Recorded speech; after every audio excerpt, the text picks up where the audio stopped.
All right, let's get right into a story that honestly sounds like it's straight out of a military thriller, but it's very, very real. Imagine this. A cheap drone, something that costs maybe $1,000, just sails right past a multi-million-dollar state-of-the-art air defense system and hits a major military base. This isn't a hypothetical. It's exactly what just happened. And get this wasn't some quiet incident that got swept under the rug. Nope.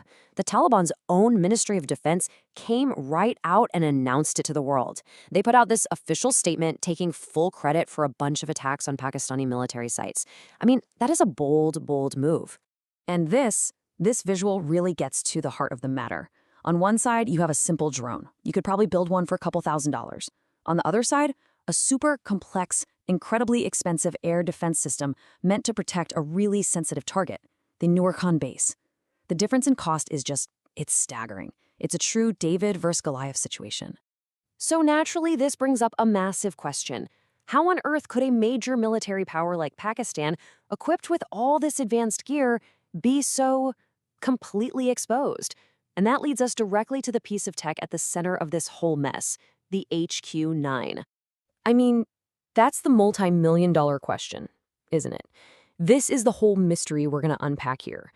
How did a system specifically designed to stop these exact kinds of threats fail so spectacularly? It just doesn't add up, and it suggests there's a much, much bigger problem going on. And just so we're all on the same page, let's be clear about what we're talking about. The HQ-9 isn't some dusty, old piece of equipment. This is China's flagship, their premier long-range air defense system. It's sold all over the world, and it's marketed as being on the same level as the American Patriot or the Russian S-400. It is supposed to be the best of the best. But what it's supposed to be and what it is are two very different things. The reality on the ground has been painting a pretty ugly picture for a while now. And even before this latest attack, publications like The National Interest were already calling it out, with headlines that, well, they didn't pull any punches. This assessment now looks less like an opinion and more like a prophecy. Now, here's where it gets really interesting. You might think, okay, maybe this was a fluke, a one-off, a bad day. But it's not. The failure in Pakistan isn't some isolated event. When you start connecting the dots, you see a really disturbing pattern of failure with this particular piece of Chinese hardware.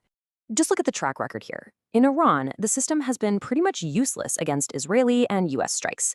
In Venezuela, you hear the same stories: underperformance, failures.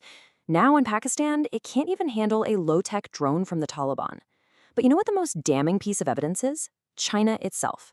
For the all-important job of defending its own capital, Beijing, they don't use their own HQ-9. They bought Russia's S-400 system instead. That tells you everything you need to know. So here's the bottom line. Look, you could maybe make some excuses if a system fails against a superpower with stealth fighters and all sorts of electronic warfare. But when a group like the Taliban can just waltz right past your defenses, that's not just a bad day. That raises fundamental questions about whether the system works at all.